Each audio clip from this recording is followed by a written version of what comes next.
අපි අද මේ කතා කරන මාතෘකා කිහිපය ඉතාම වැදගත් වෙනවා රටට. ඉතින් පළවෙනියට මම අද ඉදිරිපත් කරනවා මේ අද දවසේ ජාතික පුවත්පත් සියල්ලම පකේ වාර්තා කරලා තිබුණා MCC ප්‍රධානී අත්හිටුවීමට ඇමරිකාව තීන්දුව කරයි කියලා මේ අද පුවත්පතේ ප්‍රධාන ශීර්ෂය.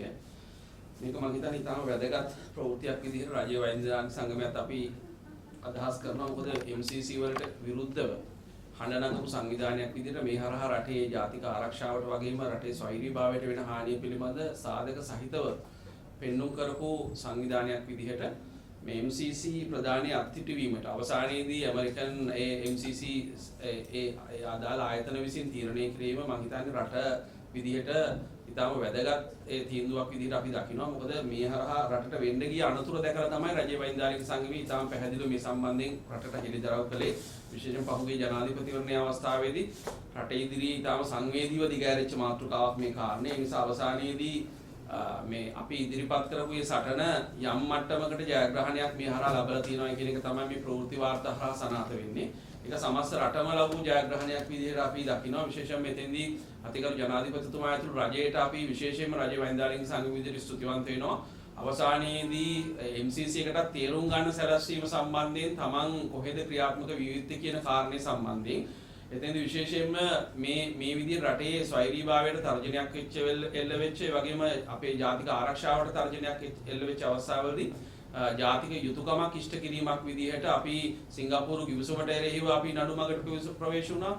ඊගාවට අපි MCC ගිවිසුමට විරුද්ධව නඩුමගට ප්‍රවේශ වුණා. දැන් මේ සියල්ල සම්බන්ධයෙන් යම් සාධනීය තැනකට ගමන් කරමින් ඉන්නවා. මීට පෙර මම හිතන්නේ පහුගිය රජයේ පැවති අවස්ථාවෙත් විශේෂයෙන් මේ පළාත් සභා සම්බන්ධයෙන් පළාත් සභා විශේෂ විධිවිධාන පනත ක්‍රියාත්මක කළා. විශේෂයෙන්ම මේ සෞඛ්‍යයටත් ඒ හරහා බලවත් තර්ජනයක් එල්ල වෙන්න ගිය මොහොතක ඒ සටන හරහා ඒ ක්‍රියාදාමයේ පහුගිය රජය හරහා දියත් වෙන්න ගිය ක්‍රියාදාමයේ පරාජයටපත් කරන්නත් අපිට දායක වෙන්න පුළුවන් වෙච්ච සංවිධානයක් විදිහට අපි විශේෂයෙන් විශ්වාස කරනවා මේ ලැබිලා තියෙන ප්‍රවෘත්ති පාදක කරගනිමින් මේක ඓතිහාසික අවස්ථාවක්. විශේෂයෙන්ම මේ ලබපු ජයග්‍රහණය ඉදිරියට අඛණ්ඩව ගෙනියන්න, රටේ සම්පත් ටික රැකගන්න, ඒ වගේම මේ රටේ ස්වෛරීභාවය රැකගෙන ඉස්සරහට ගමන් කරන්න විදේශ අතපොයින් වලින් තොරව රට ඉදිරියට ගමන් කිරීම සඳහා මේ ලැබිලා තියෙන අවස්ථාවෙන් සමස්ත රටම ප්‍රයෝජන ගත යුතුයි කියලා සංවිධානයක් විදිහට අපි විශ්වාස කරනවා. රටක් විදිහට අපි පළාත් සභා පිළිබඳ යම් කතා බහක නිරත වෙලා ඉන්න මොහොතක්, වෙනදට වඩා පළාත් සභා මැතිවරණයක් සම්බන්ධයෙන් වැඩියෙන් කතා බහ වෙන තිබුණ මොහොතක්. පළාත් සභා මැතිවරණයේ පහුගිය කාලය තුල දිගින් දිගටම ප්‍රමාද කිරීම එහෙම නැත්නම් ඒ සම්බන්ධයෙන් ක්‍රියාත්මක නොවීම හරහා දැන් පළාත් සභා තියන්න ඕන කියලා යම් මතවාදයක් රට තුල නිර්මාණය වීමෙන් තියෙන අවස්ථාවක තමයි අපි මේ කතා කරමින් ඉන්නේ. ඒත් අපි මුලින්ම බලන්න ඕන 87 පළාත් සභා විශේෂයෙන් අපි සෞඛ්‍යයට අදාළව මේ ප්‍රශ්නේ විග්‍රහ කළොත් එහෙම 87 විශේෂයෙන්ම පළාත් සභා ක්‍රියාත්මක කළාට පස්සේ ඉන්දු ලංකා ගිවිසුම ඇවිල්ලා යම් විදේශ බලපෑමකුත් එක්ක පළාත් සභා අපි ස්ථාපිත කළාට පස්සේ මේ පහුගෙවි ගිය අවුරුදු 33 ඇතුළත සෞඛ්‍යයට මොකක්ද සිද්ධ වුනේ? සෞඛ්‍ය හොඳ පැත්තටද ගමන් කරලා තියෙන්නේ? සෞඛ්‍ය වල ප්‍රතිපත්තිමය තීන්දුව සම්බන්ධයෙන් මොන විදිහේ කාරණයක්ද සිද්ධ වෙලා තියෙන්නේ කියන එක අපි විශේෂයෙන්ම අධ්‍යයනය කරන්න ඕන. සෞඛ්‍ය විතරක් නෙමෙයි අධ්‍යාපන ශාස්ත්‍රයේත් මේ තත්ත්වය අපි දකිනවා. මොකද රටක ඉදිරි ගමන සඳහා සෞඛ්‍ය හා අධ්‍යාපනය අමතක කරලා දාලා තිරසාර සංවර්ධනයක් ගැන කතා කරන්න බෑ කියන මතය තමයි රජ්‍ය වෛද්‍යදානික සංගම විදිහට ඉන්නේ. ඒතර අපි තාම පැහැදිලිව දකිනවා මේ විමධ්‍යගත වීම හරහා මේ ජාතික ප්‍රතිපත්ති නිතාම බරපතල විදිහට සෞඛ්‍ය තුල උල්ලංඝනය වීමක් අපි දකිනවා. විශේෂයෙන්ම අර ඉස්සලා ෂෙනාල් කියපු විදිහට ඔඩොම ගානේ සමහර පළාත් සභාවලට තමන් යටතේ වැඩ කරන මේ තමන්ගේ පළාත් සභාවේ රෝහල් වලට අනියුක්ත වෙලා වැඩ කරන කාර්ය මණ්ඩලයට ඒ අයට ලබා දිය යුතු වැටුප ගෙවා ගන්න බැරි තැනට අද වැටලා තියෙනවා. ඒතකොට මේ පළාත් සභා වල අර්බුදය ප්‍රකාශ කරන එක තැන ඊගාවට පළාත් සභාවල විශේෂයෙන් මේ තීරණ ගැනීමේ එහෙම නැත්නම් ප්‍රතිපත්ති සම්පාදනය සම්බන්ධයෙන් තියෙන ඒ බලතල ඊටාම නරක විදිහට සමහර පළාත් සභා විසින් පාවිච්චි කරමින් ඉන්නවා. ඒ හරහා ජාතික ප්‍රතිපත්ති බරපතල ලෙස උල්ලංඝනය වෙමින් තියෙනවා. ඒතකොට ඒකෙදි විශේෂයෙන්ම අධ්‍යාපනය ගැන කතා කරනකොට මේ රටේ මේ වාර්තාව කරේ අපි අවධානය යොමු කරනවා. පාසල් වැසියාම හා දිලිඳුලඟින්ගේ අහිමි වුණ අධ්‍යාපන අයිතිය පිළිබඳ 2008 මානව හිමිකම් හා සංවර්ධනය පිළිබඳ නීතිවේදී සංවිධානයේ මේ තිරාණගම වාර්තාව ඉතාම වැදගත් වෙනවා. සෞඛ්‍යයටත් මේ තත්ත්වයේ සම්බන්ධයෙන් අපි විශේෂ අවධානය යොමු කළ යුතුයි. මේ වාර්තාව පාදක කරගනිමින් සෞඛ්‍යයට අදාළව සිද්ධ වෙලා තියෙන දේ අධ්‍යයනය කරන්න අපි රජ්‍ය වෛද්‍යදානික සංගම විදිහට තීරණය කරලා තියෙනවා. ඒ අනුව නුදුරේදී විශේෂයෙන් මේ අධ්‍යාපන ශාස්ත්‍රයට වෙලා තියෙන හානියට සමානුපාතිකව සෞඛ්‍ය ශාස්ත්‍රයට පළාත් සභාව හරහා වෙලා තියෙන හානිය අපි රටට ඉදිරිපත් කරන්න බලාපොරොත්තු වෙන මේ සමස්ත ලියවිල්ල වාර්තාවක් විදියට අතිගරු ජනාධිපතිතුමා වෙත රජ වෛද්‍යානික සංවිධානයට බාර දෙන්න බලාපොරොත්තු වෙනවා. මොකද අපි ඊටාම් පැහැදිලිව කියන කාරණේ තමයි මේ ෆෙඩරල් කියලා හඳුන්වන රටවල් වල පවා සෞඛ්‍ය කියන විෂය මධ්‍යගතව තමයි පාලනය වෙන්නේ. එහෙම කරන්න හේතු තියෙනවා. මොකද මේ රටේ විතර නෙමෙයි ලෝකේ පුරාම මේ ජනතාවගේ ජීවත් වීම සම්බන්ධයෙන් මතුවලා තියෙන මේ තත්ත්වයන් එක්ක විශේෂයෙන්ම මේ සෞඛ්‍ය කියන විෂය පළාත් සභාව හෝ ඒ පළාත් මට්ටමින් පැවැදෙන පරිපාලන ඒකක වලට ඒ තීන්දුව తీරන ගැනීමේ සහ විශේෂයෙන්ම ප්‍රතිපත්තිමය තීන්දුව తీරන ගන්න බලතල දීම හරහා සෞඛ්‍ය ශාස්ත්‍රයේ විනාශය කරා යනවා කියන එක ලෝකේ පුරා ඔප්පු වෙලා තියෙන දෙයක්. ඒ නිසා අපි විශේෂ යෝජනා කරනවා. දැන් පළාත් සභා මැතිවරණය පවත්වනවාද කියන එක දේශපාලනිකව වඩා පුළුල් විදියට කතා කරලා ගත යුතු තීරණයක්. පළාත් සභා අඛණ්ඩව පවත්වාගෙන යන්න කියන කාරණයක් මේ විදියම තමයි. ඒතර පළාත් සභාව වලින් මේ අවුරුදු 33 රටට වෙලා තියෙන මොකද්ද වෙලා තියෙන සෙතේ කියන එක සම්බන්ධයෙන් එහෙම නැත්නම් ජනතාව මේ සම්බන්ධයෙන් මොකද්ද හිතන්නේ කියන කාරණේ තාම ගැඹුරින් සලකලා බලලා ඒ තීන්දුව తీරන ගත යුතුයි. නමුත් අපි සංවිධානයක් විදිහට රජයේ වෛද්‍යානික සංවිධානය පැහැදිලිව කියන්නේ සෞඛ්‍ය විෂය අනිවාර්යෙන් පළාත් සභාව වලින් ඉවත් කළ යුතුයි. සෞඛ්‍ය සඳහා වෙන් කරන මුදල් පළාත් සභාව හරහා මේ රෝහල් වල ලැබීම හරහා කාර්යක්ෂමතාව පිළිබඳ බරපතල ගැටලු ඇති වෙලා තියෙනවා. කාලින් කාලේ රෝහල් වල වැඩ වර්ජන වලට යන්න සෞඛ්‍ය වෘත්තිකයන්ට තමන්ගේ ඉල්ලීම් සඳහා සටන් වලට යන්න ඒ හරහා රෝගී ජනතාව අපහසුතාවයකට කරන්න ප්‍රධානම හේතුවක් වෙලා තියෙනවා පළාත් සභාව හරහා ගන්න තීන්දුව తీරන.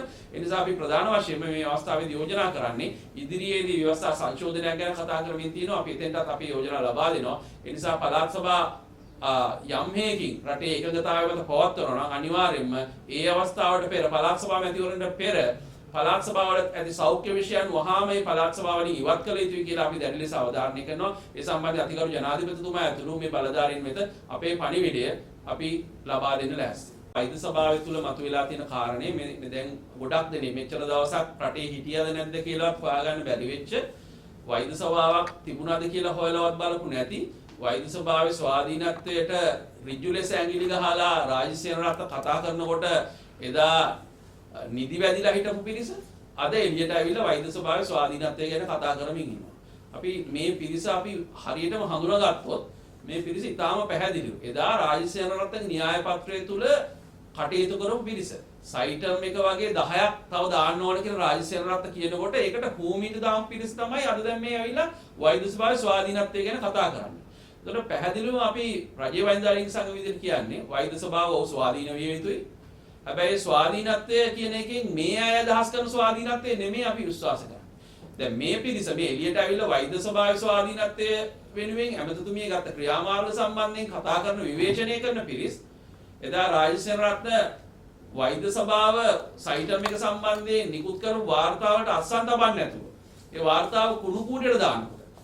සයිටම් එක වෙනුවෙන් රාජසේනරත්න පෙනීහිලා වෛද්‍ය සභාවේ මතය පයින් ගහලා දානකොට කතා කරමු නැති මී කියපු නැති පිරිස අද දැන් ඇවිල්ලා වෛද්‍ය සභාවේ ස්වාධීනත්වය ගැන කතා කරනකොට අපිට ඒ අයට මතක් කරලා දෙන්න ඕනේ වෛද්‍ය සභාව ස්වාධීන විය යුතුයි. හැබැයි ඔබ අදහස් කරන ස්වාධීනත්වය නෙමෙයි වෛද්‍ය සභාවේ තිබිය යුත්තේ.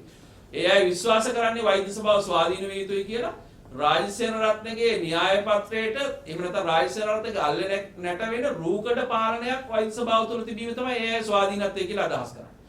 ඒක නෙමෙයි වෛද්‍ය සභාවේ ස්වාධීනත්වය. මේ රටේ ජනතාවට සාධාරණ වෙන ස්වාධීනව හිතන මේ රටේ පිළිගත් පිරිසක් වෛද්‍ය සභාව තුළ කටයුතු කිරීමෙන් තමයි වෛද්‍ය සභාවේ ස්වාධීනත්වය හදන්න ඕනේ. දැන් මේ අමතතුමිය මේ ඉවත් කිරීම සම්බන්ධයෙන් මේ වෙනකොට එයා යම් නීති කෘත්‍යයකට ගිහිල්ලා ඒක පිළිබඳ අපිට කිසි ගැටලුවක් නැහැ. එතන නීතිමය ගැටලු තියෙනවා නීතියෙන් විසඳා ගැනීම පිළිබඳ අපිට කිසිදු ගැටලුවක් නැහැ. නමුත් අපි රජයේ වෛද්‍යානික සංඝ විදිහට මෙතෙන්දී පැහැදිලි කරන්නේ මේ සමහර දෙනෙක් ඇවිල්ලා ඒ ක්‍රියාදාමයට අභියෝග කරමින් වෛද්‍ය සභාවේ ස්වාධීනත්වය පිළිබඳ යම් හඬක් නගන්න උත්සාහ කරනකොට ඒගේ ඉතිහාසය එහෙම නැත්නම් මෙතෙන්දී ඇත්තටම සිද්ධ වෙන දේ යටපත් කරලා ඒ උත්සාහ කරන මතු කරන කාරණා සම්බන්ධයෙන් පැහැදිලි කිරීමක් කළ යුතු හින්දා. එතෙන්දී විශේෂයෙන්ම මතුවෙච්ච චෝදනා බරපතලයි.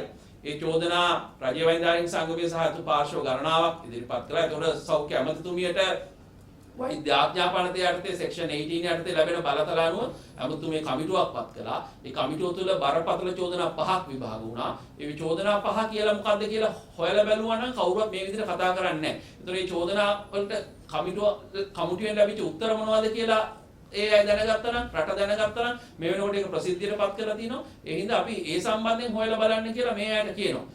අපි ඒ අයගෙන් අහනවා අපොස උසස් පෙළ අසමත් අය වෛද්‍යවරු බවට පත් කිරීම සඳහා මේ වෛද්‍ය සභාවේ හිටපු සභාපතිවරයා ඇතුළු පිරිස ගත්ත මේ ක්‍රියාමාර්ග සාධාරණීකරණය කරනවාද? උසස් පෙළ අහිමි අය, උසස් පෙළට වාඩි වෙලා නැති අය වෛද්‍ය සභාවේ අනුමැතිය ඇතුව රටේ රෝගීන්ගේ ජීවිතත් එක්ක සෙල්ලම් කරන්න ඉඩ දීම අනුමත කරනවා. ඒතර අනුමත කරනවා නම් ප්‍රශ්නයක් නැහැ. එහෙමනම් මේ ස්වාධීනත්වයේ මේ අද කතා කරන පිරිසට මේ කඩන ගන්න ආයිතිය තියෙනවා. නමුත් ඒ අය ඉදිරියට ඇවිල්ලා කියන්න ඕන. මොකද්ද ඒ අයගේ ස්ථාවරය කියලා. එහෙනම් මේ රටේ රාජතාන්ත්‍රික ප්‍රශ්නයක් ඇති වෙන විදිහට රුසියානු රජය සහ ශ්‍රී ලංකාවේ රජය අතර අර්බුදයක් දී වෙන විදිහට රජයේ අපහසුතාවයට පත් කරන විදිහට ඇමතිවරයා අපහසුතාවයට පත් කරන විදිහට විදේශ විශ්වවිද්‍යාල තහනම් කරනකොට මේ කොහෙද හිටියේ? ඒතර ඒක අනුමත කරනවාද ඒ තහනම් කිරීම? වෛද්‍ය ආඥාපන දිහාර උල්ලංඝනය වෙලා නැද්ද? අපි අහනවා ඒ. ඊළඟට මේ රටේ පිළිගත්ත එහෙම නැත්නම් සුදුසුකම් සහිත විදේශ විශ්වවිද්‍යාල වල අධ්‍යාපනය ලැබලා ඇවිල්ලා තියෙන වෛද්‍ය උපාධිධාරී ලංකාවේ ලියාපදිංචි කරන්න පැවැත්වීමට නියමිත existing එහෙම නැත්නම් ERPM විභාගය දින නියමයක් නැතුව කල් දානකොට කොහෙද මේ අය හිටියේ? හඬක් නැගුවද ඒ අයට වෙච්ච අසාධාරණ සම්බන්ධය? ඒතර ඒක තමයි තුන්වෙනි චෝදනාව එල්ල වෙච්ච. ඒතර සමහර දේවල් අපි ළඟ ලිපි ලේඛන තියෙනවා, අපි ඉදිරිපත් කරනවා ඒ ලිපි ලේඛන ජනාධිපතිතුමාට මේ සම්බන්ධයෙන් පැමිණිලි ඉදිරිපත් වෙලා තියෙනවා. මේ සමහරක් මේ සභාපතිවරයා සහ හිටපු සභාපතිවරයා සහ මේ සමහරක් විශේෂඥ වෛද්‍යවරු අතර තිබිච්ච පෞද්ගලික කෝන්තර අවසානයේදී වන්දි ගවන්න සිද්ධ වුණේ ඒ වෛද්‍යවරුන්ගේ දරුවන්ට. ඒ පෞද්ගලික කෝන්තර පිරිමහ ගන්න වෛද්‍ය සභාව තුළ මේ පැවැත්විය යුතු විභාග පවත්වන්නේ නැතුව ගියා. ඊළඟට වෛද්‍ය සභාව තුළ ප්‍රජාතන්ත්‍රවාදී අහිමි කළා. පැවැත්විය යුතු නිලවරණ කමිටුවේ සභාපතිවරයා එහෙම නැත්නම් කැඳවුම්කරු තමයි නිසි බලධාරයා තමයි වෛද්‍ය සභාවේ හිටපු සභාපතිවරයා. අවුරුදු දෙකකට වැඩි කාලයක් මාස 30ක් නිලවරණය පැවැත්වුවේ නැහැ. ඒ හරහා වෛද්‍ය සභාවේ ප්‍රජාතන්ත්‍රවාදය නැති කළා. රාජ්‍ය සේනාරත්නට ඕන විකෘති සංයුතියක් වෛද්‍ය සභාව තුළ පවත්වා ගැනීමට කටයුතු කළා. අවසානයේදී වෛද්‍ය සභාවේ තිබිච්ච විනය පටිපාටිය බරපතල ලෙස උල්ලංඝනය කළ රාජ්‍ය සේනාරත්න හිතවාදීන්ට අවශ්‍ය විදිහට රාජ්‍ය සේනාරත්න විරුද්ධව යම් මතයක් ප්‍රකාශ කළා නම් වෛද්‍යවරේ ඒ රාජ්‍ය සේනාරත්නගේ න්‍යාය පත්‍රයට එරෙහි වෙච්ච වෛද්‍යවරු දඩයන් කිරීම සඳහා මාධ්‍යයක් විදිහට පාවිච්චි කළා විනය පටිපාටිය. ඒතර මේ සියල්ල විශ්ලේෂණය කළා අවසානයේදී මේකේ චෝදනාකරුව කවුද කියලා මේ කමිටුව හරහා එළිදරව් වෙලා තියෙනවා. ඒතර මේ චෝදනා පදනම් කරගෙන ඇමතිවරයෙක් ගත තීරණය සම්බන්ධ නීතිමය ප්‍රශ්නයක් තියෙනවා නම් ඒ ප්‍රශ්නේ විසඳ ගන්න අධිකරණයට යාම පිළිබඳ ප්‍රශ්නයක් නැහැ. නමුත් අපිට මෙතන ප්‍රශ්නේ තියෙන්නේ මහ ජනතාවට වැරදි පණිවිඩයක් දීලා මේ දේශපාලනික පත්වීම තමයි රාජ්‍ය සේනාරත් කරේ. ඒතකොට මේ දේශපාලනික පත්වීම තමන්ගේ පන්ති සගයන්ව තමන්ගේ පෞද්ගලික කාර්යමණ්ඩලය අය තමයි රාජ්‍ය සේනාරත්පත් කරේ. නමුත් දැන් සෞඛ්‍ය ඇමතුතුමිය දැන් අලුතෙන් පත් කරලා තියෙන පිරිස සම්බන්ධයෙන් මොනවද එල්ලලා තියෙන චෝදනා කියලා අපි අහනවා. වෛද්‍ය සභාවේ ඇත්ත ස්වාධීනත්වය ඇති කරන්න මේ වගේ පිරිස් තමයි වෛද්‍ය සභාවට පත් වෙන්න ඕන කියලා අද රට තුල කතා බහක් ඇති වෙමින් තියෙනවා. ඒ නිසා මේ ජනතාව නොමග යවන්න නැතුව ජනමාධ්‍ය නොමග යවන්න නැතුව මේ කියන මේ චෝදනාවලට උත්තර දෙන්න. ඒ සම්බන්ධයෙන් තමන්ගේ ස්ථාවරය පැහැදිලි කරන්න. ඒ හරහා තමයි අවසානයේදී මේ රටේ ජනතාවට සාධාරණ ඉෂ්ට කරන්න වෙන්නේ. නැවත කියනවා අධිකරණ ක්‍රියාදාමය පිළිබඳ කිසිදු ගැටලුවක් නැහැ. අධිකරණ ක්‍රියාදාමය සම්බන්ධයෙන් මේ වෙනකොට අධිකරණයේ ඒ සම්බන්ධයෙන් විභාග වෙමින් තියෙනවා. නමුත් රජයේ වෛද්‍යානික සංඝය අපි පැහැදිලිව කියන්නේ මේ වෛද්‍ය සභාවේ ස්වාධීනත්වය ආරක්ෂා කර ගැනීම සඳහා මේ මොහොතේ ගත යුතුම ක්‍රියාමාර්ග රාශියක් තියෙනවා. ඒ ක්‍රියාමාර්ග කල් නොයවා ගැනීම මේ මොහොතේ අත්‍යවශ්‍ය කාරණයක් බවට පත් වෙලා තියෙනවා කියන කාරණා.